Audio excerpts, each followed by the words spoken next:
I remember when Nancy and I were co-treating actually a number of different kids, and every now and then Nancy would say, you know, if we had something that would substitute for my hands.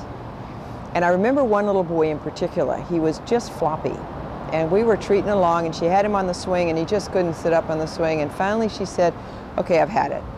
And so she got a bunch of ace bandages and she wrapped around his trunk, and then she could take her hands off his trunk. And then he was still floppy in the arms, so she said, well, let's wrap around his arms.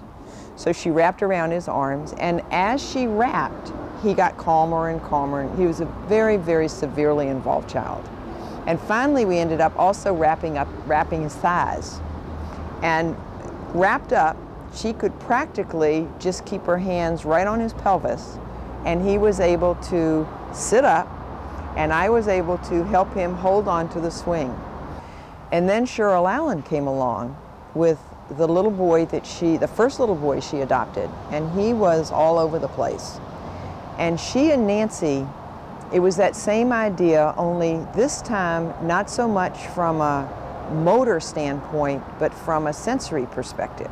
Cheryl discovered this one particular fabric that not only pulled, but it pulled, and I think it was the diagonal pull that they were the most excited about.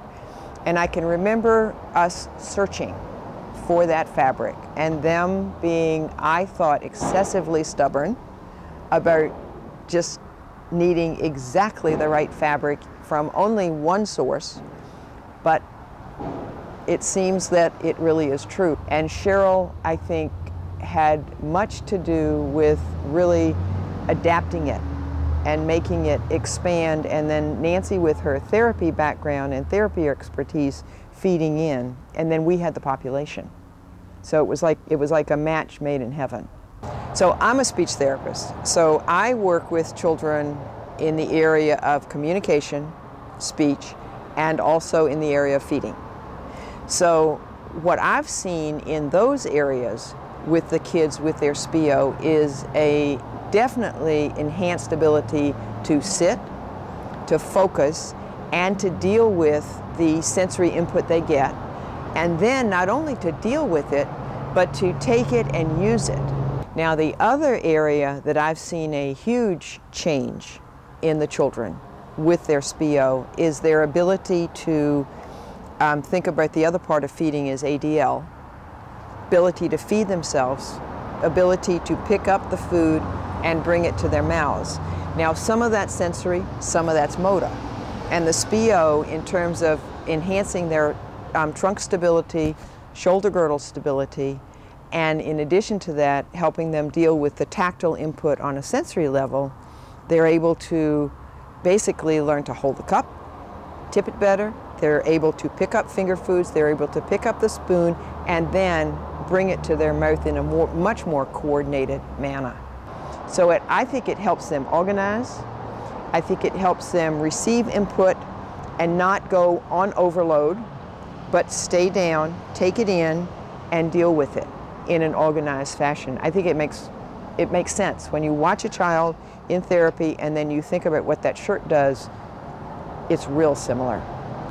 It's just like being able to take your hands and wrap them around a child's rib cage and provide them with compression in and compression down, and watch them suddenly, their little spines straighten up and they sit up.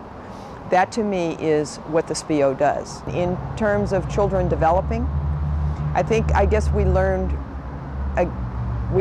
again that there is an interaction between the motor and the sensory, and they feed off of one another, and issues in one of those areas is going to impact the other area and vice versa.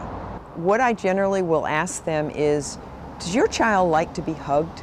And 95% plus of those parents will say, you know, they like to be hugged, they like to be squeezed, they like to be held, and it helps them calm down.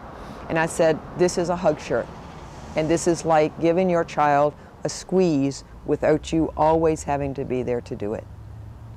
And on that level, they often will say, let's give it a shot.